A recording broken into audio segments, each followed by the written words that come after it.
Greetings, everybody. Article just came out. Let's take a look at it. In fairly explorable world, which Sega refers to as open zone. You pretentious bunch of dicks.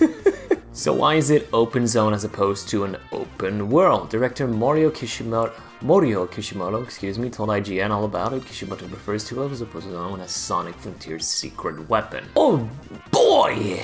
I can't wait to hear about it. Playable format that includes stage-like elements is something that hasn't been really been... Okay, hold on. Impossible. Hopefully they show way more, because if you just mean to say that it includes stage-like elements, like you better do something new or something much wackier than what you've shown us, because it's so tame. It's about Sonic Unleashed Hub Worlds levels of deep. So I hope to God you change something, because it's kind of boring otherwise. What is often defined as world and other level-based platformers is called the zone in Sonic games. So we took it and combined it with open, which refers to a freely explorable feel. So that's what open zone stands for. So it is just open world. Just call it open world. You don't have to be pretentious about it. That's the most upper-class monocle cane penguin suit looking mofos I think I've ever imagined in my life. Like, dude, they must be sipping their tea over there like the Monopoly guy for saying that kind of stuff. That's so pretentious for no reason. I get they want to stand out in the market by calling it opens. It's like remember when Breath of the Wild was called an open air game? It's an interesting idea for structuring a video game. I'll give you that one. With that said, does this apply to Sonic? I don't know. I think Sonic's biggest strength is when you let the player down a series of challenges that he can manipulate however he wants to achieve the speed that you want. So whether that's doable in an open zone, you pretentious bastards, is a completely different idea, right? These guys aren't stupid. They know a little bit of what they're doing. I don't have a lot of confidence in Kishimoto. Neither Izuka, to be perfectly honest, but they're not stupid, right? They've been doing this thing for a long time. And they get constantly criticized about their work. They've done some stupid stuff, but again, I don't know.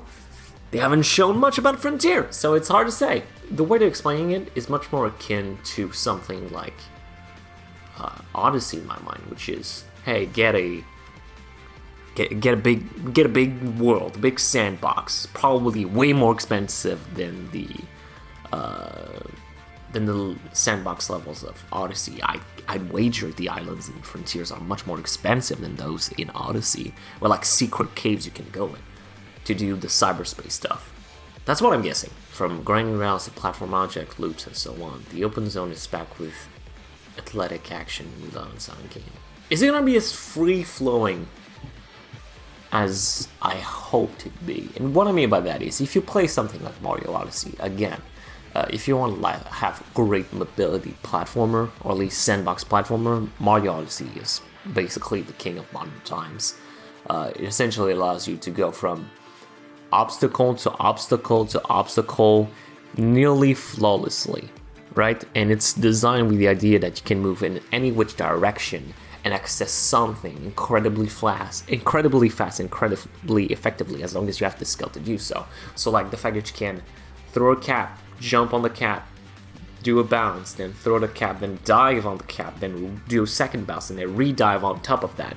That allow for a ton of horizontal and vertical mobility that allow you to place many different types of obstacle in many different forms and variations, so it can execute, combos, mobility, having a high level of mobility that you wouldn't have in a normal platformer, or at least in a linear challenge. If you're saying to me that Frontiers is going to have athletic action as you describe it, from just going insane speeds through rows of obstacle that I can just jump, duck over, spin around, that sounds cool, as long as it's not as sparse, and that's a big thing, sparse and sectioned off as you've shown us. Because the island seems so expensive that like, oh, there's a grind rail there, but grinding on that rail only lets you really do a certain path of the open world. So like, here's an example on screen. That rail in particular only has one purpose, which is to go through that rainbow loop. You can't chain this on any other platforms. It's like a very just straight off one stage like thing you could do separately from doing combos and keeping up the speed from obstacles. So you better show us some density in your world, because otherwise you lose the sense of speed Sonic is known for from dodging obstacles. Kishimoto sees Sonic Frontiers as a rival to other platformers such as Mario, Kirby's, and Donkey Kong. Oh! If you've ever played Donkey Kong Tropical Freeze, you know what I'm talking about. Like, level themes changes from 30 seconds. Every 30 seconds, like, the level theme changes with relatable and conceptual obstacles that change the gimmick application of what you do in that stage. It's a high bar you're setting yourself. If you're telling me that you're getting into a closer territory of Odyssey and Bowser's Fury, which is like, make everything tight and packed together so you can chain off your mobility, just like I talked previously, that's exciting. In previous Sonic titles, we had to gradually make the stage more difficult in order to reach an amount of playtime that would satisfy... What? It is natural for level-based platformers to become more difficult as you progress. Yes. However, for Sonic games, the problem has always been the high difficulty can get in the way of the game's sense of speed. That's the whole point of Sonic, by the way. The fact that you can utilize your speed correctly by having the correct reflexes and knowledge of the stage to make you go fast. That's the whole point of Sonic's gameplay. What the hell are you talking about, Kishimoto? The problem has always been that higher difficulty can get in the way of the game's sense of speed.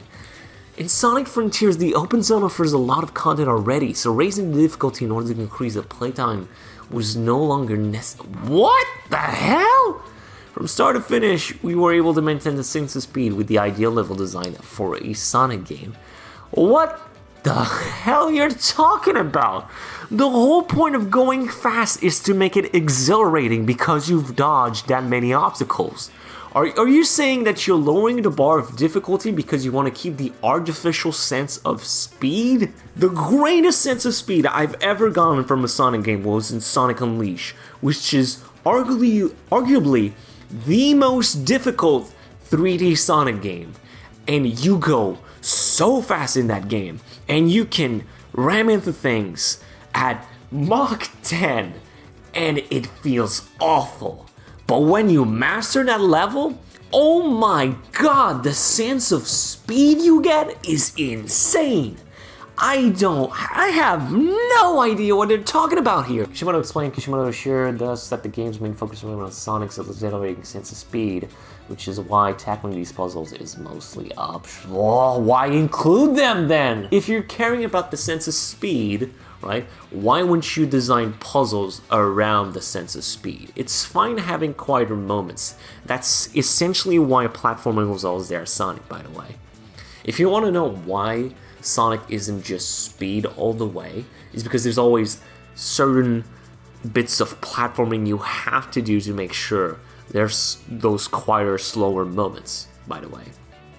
So, doing puzzles, why? This solves no issue, by the way. This does nothing for Sonic. Having platforming is what solved the problem of going fast all the time. So now you have platforming, you have speed, and you have puzzle. There's a third element in there that is unneeded, especially when you're saying it's mostly optional, which is why they're probably underdeveloped, as we saw. That being said, we've included ways for players to get hooked by the puzzle, so please look forward to that. Again, I'll look forward to it when you show me that you have the capability to do so. So this doesn't entice me to buy your product. What I'm interested in here specifically is when you say completionist, do you mean that you're going to be adding like a ton of side content like in Adventure 2? Which, by the way, completing Adventure 2, like doing just the main story of Adventure 2 is probably, let's say 6 to 8 hours, but like completing everything in Sonic Adventure 2? Probably 80 hours. Probably 80 hours.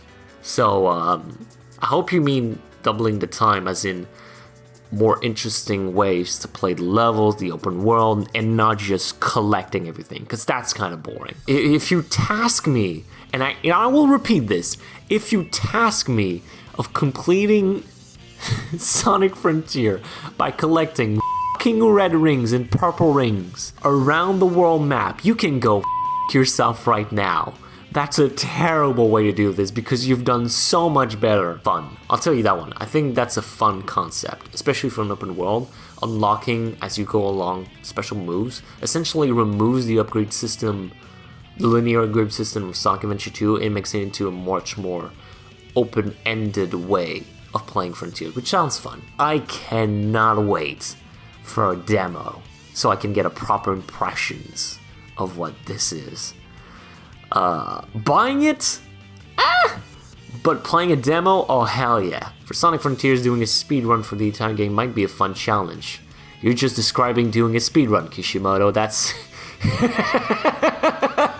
Did Mario just discover what a speedrun is?